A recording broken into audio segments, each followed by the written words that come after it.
김민아 기자 어서 오세요. 안녕하세요. 첫 번째 항목은요. 좀 더 일해야 한다입니다. 정년 연장이죠.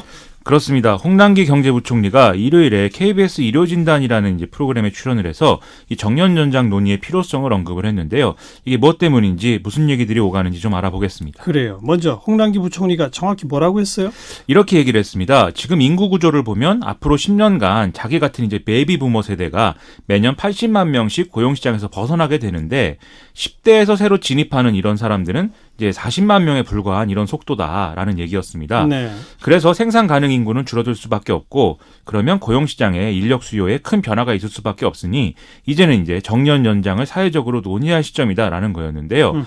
인구정책 TF의 10개 작업반 중 한 곳에서 정년 연장 문제를 집중적으로 논의하고 있고 이게 마무리가 되면은 정부 입장을 제시할 것이다. 이렇게 얘기를 했습니다. 이미 사전 준비를 상당히 진행했다는 얘기네요. 지난주에도 이제 관련 보도가 뭐 여론조사 결과 이런 것들과 함께 나온 바도 있고요. 예. 또 언론 보도를 보면 이미 통계청이 정년 연장과 관련한 논의에 필요한 내용 등을 분석한 결과를 발표를 하고 있습니다. 예. 그리고 지금까지 발표한 뭐 다른 통계 결과들을 쭉 봐도 저출산 고령화의 흐름이 우리 경제의 좀 생산성을 저하시킨다. 그리고 60세가 넘어나서 이제 고용시장에서 밀려난 고령층의 경우에는 뭐 안정적인 노후를 보낸다든지 이런 게 아니라 비정규직이나 이런 저임금 노동자가 되고 있다. 이런 점들이 지금까지 또 분명히 드러나 왔다는 것이죠. 네. 아까 언급한 그 통계청의 정년 연장 효과 분석은 내용이 어떻게 되죠? 이 통계청의 장래 인구 특별 추계 2017부터 2067년이라는 내용의 보고를 보면 정년을 이제 5살 연장을 하는 가정에서 분석을 결과를 해보면요. 올해의 경우에 노년 부양비가 현행 20.4명보다 7.4명 떨어진 13.1명으로 집계가 된다라는 얘기였습니다. 이 노년 부양비라는 것은 생산 가능 인구 100명당 고령 인구의 비율을 얘기하는데요. 만일 정년 연장을 하지 않을 경우에는 2067년이 될 때 노년 부양비가 102.4명까지 늘어난다라는 거였습니다. 하지만 65세로 정년 연장을 할 경우에는 2065년이 지나도 노년 부양비는 68.7명 수준에 그친다. 그래서 속도가 더 늦춰진다. 이런 이제 얘기였습니다. 네. 그래서 정부의 최종 입장은 언제 결정된다는 거예요? 일단 홍남기 부총리가 언급한 이 논의 마무리 시점과 관련해서는 애초에 언론이 아마 이번 달 말에 발표가 예정돼 있어서 거기서 아마 얘기가 나올 것 같다 이렇게 추정을 좀 했었는데요.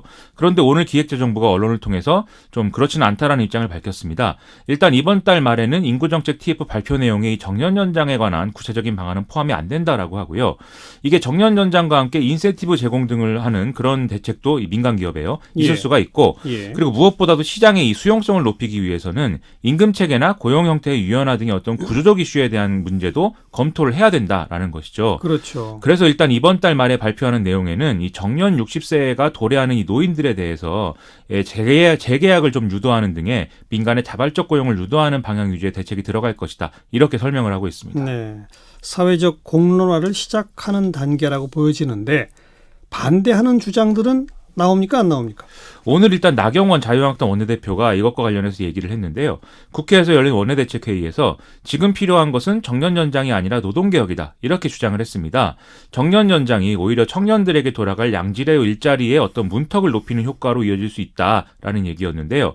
거기에 뭐 노동시장을 유연화를 하고 규제를 풀어서 고령인구라 하더라도 능력만 있으면 마음껏 취업할 수 있는 노동시장을 만들어야 된다. 이런 얘기도 같이 했습니다. 네. 나경원 원내대표가 그렇다고 정년 연장을 명시적으로 반대한 것도 아닌 것 같네요. 우선순위의 문제라고 보는 것 같기도 하네요. 그렇습니다. 다른 전문가들 입장은 어때요?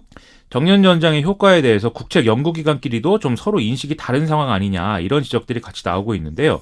앞서 쭉 말씀드린 대로 고령 세대의 노동시장 참여가 성장률 하락을 좀 완충시키고 고령 인구 부양 부담을 감소시킬 수가 있다 이렇게 보는 시각이 있는 반면 오히려 이제 좀 다른 효과들은 배제를 하고 고용에 관련된 부분만 볼 때는 오히려 이제 부정적인 영향을 미칠 수가 있다. 앞서 말씀드린 이제 청년 세대 문제 이런 걸 얘기하는 건데 그런 해석들이 나오고 있어서 좀 어떤 아카데믹한 관점에서는 충돌이 있는 부분도 있는 것 같습니다. 네. 그래도 이제 진지한 논의를 시작해 봐야죠. 그래야 되는 상황입니다. 자, 시사위키 두 번째 항목은 샹그릴라 대화입니다. 그게 뭐예요? 이 싱가포르에서 아시아 안보회의라는 게 이제 주기적으로 개최가 되는데요. 이게 샹그릴라 호텔에서 개최가 되기 때문에 일반적으로 샹그릴라 대화 이렇게 줄여서 부르는 모양입니다. 예. 특히 이번에 이제 회의 기간 동안에는 한미일 국방장관 3자 회담이 진행이 되기도 해서 여러모로 중요한 이런 과정을 거쳤는데요. 정경두 우리 국방부 장관의 경우에 중국, 일본, 유럽연합, 나토, 영국, 프랑스, 베트남, 싱가포르 등의 장관들과 양자 회담을 진행하면서 그야말로 여러 가지 얘기를 했다. 이런 보도들이 나오고 있습니다. 네. 이번 회의의 주요 논의 주제는 뭐예요?